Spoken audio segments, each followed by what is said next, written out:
Morning students. Today's subject is Kannada. ಮಕ್ಕಳಿಗೆ ಅಥವಾ ದೊಡ್ಡವರಿಗೆ ಯಾರಿಗೆ ಆಗಲಿ ಕತೆ ಅಂದ್ರೆ ತುಂಬಾ ಇಷ್ಟ ಅಲ್ವಾ? ಕತೆಯಿಂದ ನಮಗೆ ಸಂತೋಷ, ಆಶ್ಚರ್ಯ ಒಟ್ಟೊಟ್ಟಿಗೆನೇ ಆಗುತ್ತೆ. ಮತ್ತೆ ಒಂದು ರಮಣೀಯ ಲೋಕದಲ್ಲಿ ನಾವು ಹೋಗ್ಬಿಡ್ತೀವಿ. ಕತೆ ಕೇಳೋದು ಅಂದ್ರೆ ತುಂಬಾ ಇಷ್ಟ. ಅದಕ್ಕಾಗಿ ಇಲ್ಲಿ ನಿಮಗೆ ಪಾಠ 9 ಭಗೀರಥ ಅನ್ನೋದೊಂದು ಕತೆ ಇದೆ. ಈ ಕತೆಯಿಂದ ನಾವೇನ್ ಕಲ್ತ್ಕೊಳ್ತೀವಿ? ಎಂಥದೇ ಕೆಲಸ ಆದ್ರೂ ಕಷ್ಟಪಟ್ಕೊಂಡು ನಿಷ್ಠೆಯಿಂದ ಸತತ ಪ್ರಯತ್ನದಿಂದ ಸಾಧಿಸಬಹುದು, ಜಯಗಳಿಸಬಹುದು ಅನ್ನೋದು ಈ ಕತೆ ಮುಖಾಂತರ ನಮಗೆ ತಿಳಿಯುತ್ತೆ. ಈಗ ಭಗೀರಥ ಪಾಠಕ್ಕೆ ಬರೋಣಂತೆ. ಪುರಾಣ ಕಾಲದಲ್ಲಿ ಭಗೀರಥ ಎಂಬ ದೊರೆ ಇದ್ದನು. ಅವನ 60,000 ಜನ ತಾತಂದಿರು ಕಪಿಲ ಮುನಿಯ ಕೋಪಕ್ಕೆ ಸಿಕ್ಕು ಸುಟ್ಟು ಭಸ್ಮವಾಗಿದ್ದರು. ಅವರಿಗೆ ಸ್ವರ್ಗ ಲಭಿಸಬೇಕೆಂದು ಭಗೀರಥನು ಚಿಂತಿಸುತ್ತಿದ್ದನು. ಅದಕ್ಕೆ ದೇವಲೋಕದ ಗಂಗೆಯನ್ನು ಭೂಮಿಗೆ ತಂದು ಅವನ ತಾತಂದಿರ ಬೂದಿಯ ಮೇಲೆ ಹರಿಸಬೇಕೆಂದು ಜ್ಞಾನಿಗಳಾದ ಋಷಿಗಳು ಹೇಳಿದರು. ಪುರಾಣ ಕಾಲ ಅಂದ್ರೆ ಬಹಳ ಹಿಂದಿನ ಕಾಲದಲ್ಲಿ, ನಿಮಗೆಲ್ಲ ಗೊತ್ತೇ ಇದೆ. ಮೊದಲೆಲ್ಲ ರಾಜರು ನಮ್ಮನ್ನ ಆಳ್ತಾ ಇದ್ರು. ಅಂತ ಒಂದು ಕಾಲದಲ್ಲಿ ಒಬ್ಬ ದೊರೆ ಇದ್ದ. ಅವನ ಹೆಸರು ಭಗೀರಥ ಅಂತ. ಅವನಿಗೆ ಎಷ್ಟು ಜನ ತಾತಂದ್ರಿದ್ರು? 60,000 ಜನ ತಾತಂದ್ರಿದ್ರು.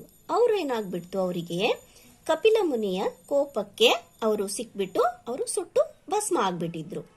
ಅವರಿಗೆ ಸ್ವರ್ಗ ಸಿಗ್ಬೇಕು ಅಂತ ಈ ಭಗೀರಥ ಮಹಾರಾಜ ಯಾವಾಗ್ಲೂ ಯೋಚಿಸ್ತಾ ಇದ್ದ. ಅದಕ್ಕೆ ಪರಿಹಾರ ಬೇಕಲ್ಲ. ಅದಕ್ಕೆ ಜ್ಞಾನಿಗಳಾದ ಋಷಿಗಳನ್ನು ಕೇಳ್ದ. ನಮ್ಮ ತಾತಂದ್ರಿಗೆ ಸ್ವರ್ಗ ಸಿಗ್ಬೇಕು ಅಂದ್ರೆ ಏನ್ ಮಾಡ್ಬೇಕು ಅಂತ. ಅದಕ್ಕೆ ಅವ್ರು ಹೇಳಿದ್ರು, ದೇವಲೋಕದ ಗಂಗೆಯನ್ನು ಭೂಮಿಗೆ ತಂದು ಅವನ ತಾತಂದರೆಯ ಬೂದಿಯ ಮೇಲೆ ಹರಿಸಬೇಕು. ಅದಕ್ಕೇನ್ ಮಾಡ್ಬೇಕು? ದೇವಲೋಕದಲ್ಲಿರ ಗಂಗೆಯನ್ನು ಭೂಮಿಗೆ ತರಬೇಕು. ತಂದ್ಬಿಟ್ಟು ಅವರ ತಾತಂದಿರು ಸುಟ್ಟು ಭಸ್ಮ ಆಗಿದ್ ಬೂದಿ ಇತ್ತಲ್ಲ, ಅದ್ರ ಮೇಲೆ ಆ ಗಂಗೆ ಹರಿದೋದ್ರೆ ಅವರಿಗೆ ಸ್ವರ್ಗ ಸಿಗುತ್ತೆ ಅಂತ ಹೇಳಿದ್ರು. ದೇವಲೋಕದ ಗಂಗೆಯನ್ನು ಭೂಮಿಗೆ ತರುವುದು ಅಸಾಧ್ಯವಾದ ಕೆಲಸವಾಗಿತ್ತು. ದೇವಲೋಕದಲ್ಲಿರ ಗಂಗೆನ ಭೂಮಿಗೆ ತರಬೇಕು ಅಂದ್ರೆ ಸುಲಭದ ಕೆಲಸನಾ? ಆದರೆ ಭಗೀರಥ ತನ್ನ ನಿರ್ಧಾರದಿಂದ ಎಳ್ಳಷ್ಟು ಹಿಂದೆ ಸರಿಯಲಿಲ್ಲ.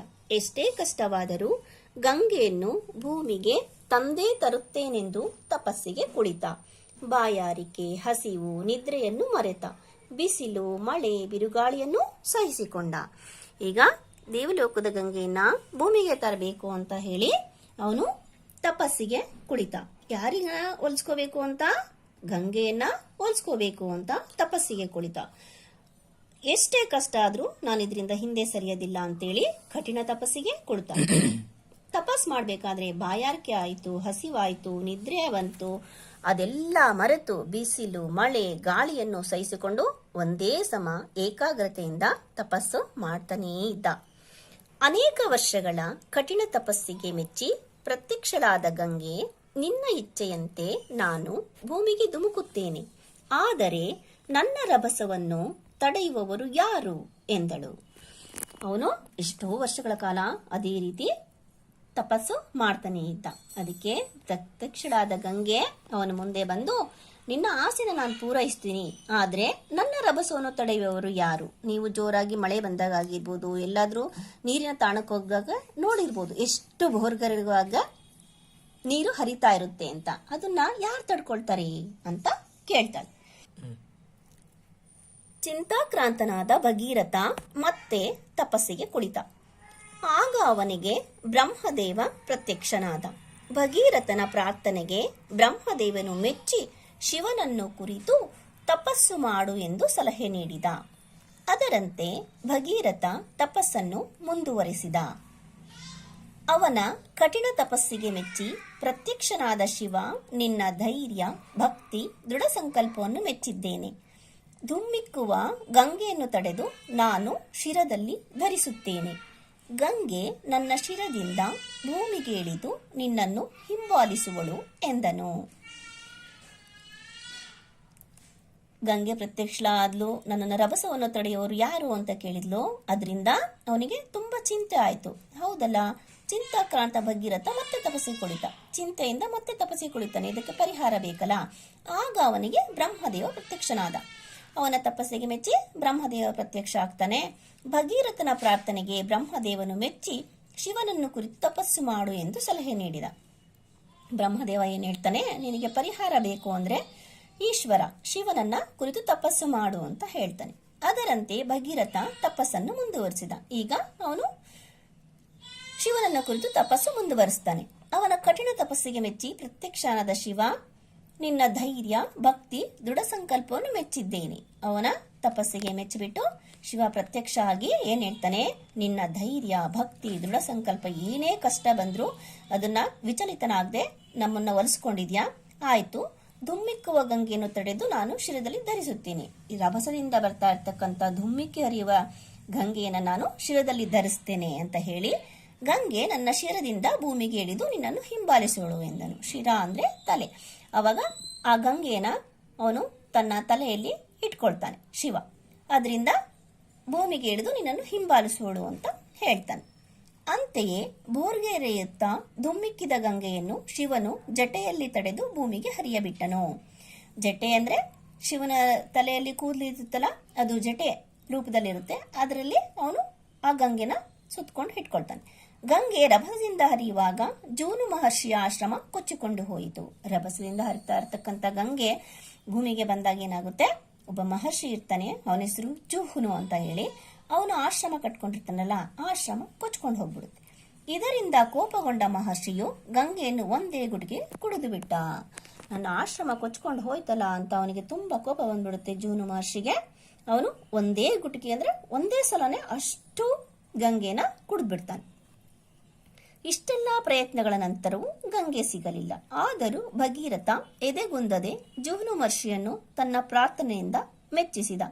ತನ್ನ ಪಿತೃಗಳ ಸದ್ಗತಿಗಾಗಿ ಭಗೀರಥ ಮಾಡುತ್ತಿರುವ ಪ್ರಯತ್ನ ಮೆಚ್ಚಿ ಮಹರ್ಷಿ ಗಂಗೆಯನ್ನು ತನ್ನ ಕಿವಿಯಿಂದ ಹರಿಯಲು ಬಿಟ್ಟನು.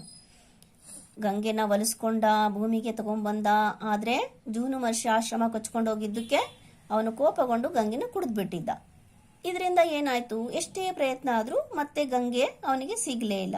ಆದರೂ ಭಗೀರಥ ಎದೆಗುಂದದೆ. ಇಷ್ಟೆಲ್ಲ ಆದ್ರೂ ಅವನು ಧೈರ್ಯಗೊಡದೆ ಮತ್ತೆ ಜೂನು ಮಹರ್ಷಿಯನ್ನು ಬಹಳ ಅತ್ಯಂತ ವಿನಯದಿಂದ, ಭಕ್ತಿಭಾವದಿಂದ ಪ್ರಾರ್ಥನೆ ಮಾಡ್ಕೊಂತಾನೆ.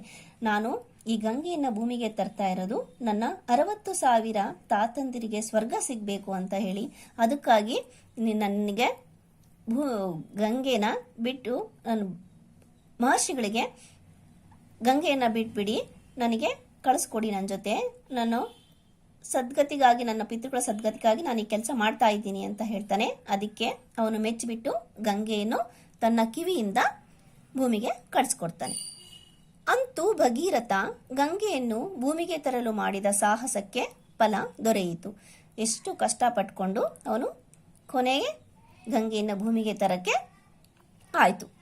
ಭಗೀರಥನ ಪ್ರಾರ್ಥನೆಯನ್ನು ಮನ್ನಿಸಿ ಹಿಂಬಾಲಿಸಿದ ಗಂಗೆ ಹರಿದು ಅವನ ತಾತಂದಿರ ಬೂದಿಯನ್ನು ತೊಯ್ದಳು. ಅವಾಗ ಗಂಗೆ ಭೂಮಿಗೆ ಬಂದ್ಬಿಟ್ಟು ತನ್ನ ತಾತಂದಿರ ಬೂದಿಯ ಮೇಲೆ ಹರಿದು ಹೋಗ್ತಾಳೆ. ಆಗ ಅವರಿಗೆ ಸ್ವರ್ಗ ಲಭಿಸುತ್ತೆ. ಎಷ್ಟೇ ಅಡ್ಡಿ ಆತಂಕಗಳು ಬಂದರೂ ಭಗೀರಥ ಎದೆಗುಂದದೆ ತನ್ನ ದೃಢ ಸಂಕಲ್ಪದಿಂದ ಅಂದುಕೊಂಡ ಕಾರ್ಯ ಸಾಧಿಸಿದ. ಅವನು ಎಷ್ಟು ಕಷ್ಟಗಳು ಬಂತು, ಎಷ್ಟು ವರ್ಷ ತಪಸ್ಸು ಮಾಡ್ದ, ಒಬ್ಬರಾದ್ಮೇಲೆ ಒಬ್ಬರು 3 ಜನನ್ನ ಪ್ರತ್ಯಕ್ಷ ಮಾಡಿಕೊಂಡು ಆಮೇಲೆ ಕೊನೆಗೆ ಯಶಸ್ಸು ಸಾಧಿಸಿ ಗಂಗೆಯನ್ನು ಭೂಮಿಗೆ ತಂದು ತನ್ನ ತಾತಂದ್ರಿಗೆ ಸ್ವರ್ಗ ಸಿಗಂಗೆ ಮಾಡಿದ್ದು ಈ ಭಗೀರಥ. ಆದ್ರಿಂದ ಏನೇ ಕಷ್ಟಗಳು ಬಂದ್ರು, ಏನೇ ಕೆಲಸ ಆದ್ರೂ ಎದೆಗುಂದದೆ ನಾವು ಮಾಡಬೇಕು. ಇಲ್ಲಿ ಏನಾಗುತ್ತೆ ನೋಡಿ, ಭಗೀರಥ ತನ್ನ ಪ್ರಾರ್ಥನೆಯಿಂದ ಶಿವನನ್ನ ಮೆಚ್ಚಿಸಿ ಗಂಗೆಯನ್ನು ಭೂಮಿಗೆ ತರುತ್ತದ್ದು ಈ ಚಿತ್ರದಲ್ಲಿ ನೋಡಿ. ಇವನು ಭಗೀರಥ ತಪಸ್ಸಿಗೆ ಕುಳಿತಿದ್ದಾನೆ. ಯಾರ್ದು? ಈಶ್ವರನ ತಪಸ್ಸಿಗೆ ಕುಳಿತಿದ್ದಾನೆ. ಇಲ್ಲಿ ಗಂಗೆ ರಕ್ಷಲಾಗಿದ್ದಾಳೆ. ಇದನ್ನ ಇಲ್ಲಿ ನೋಡಿ ತಿಳ್ಕೊಳ್ಳಿ.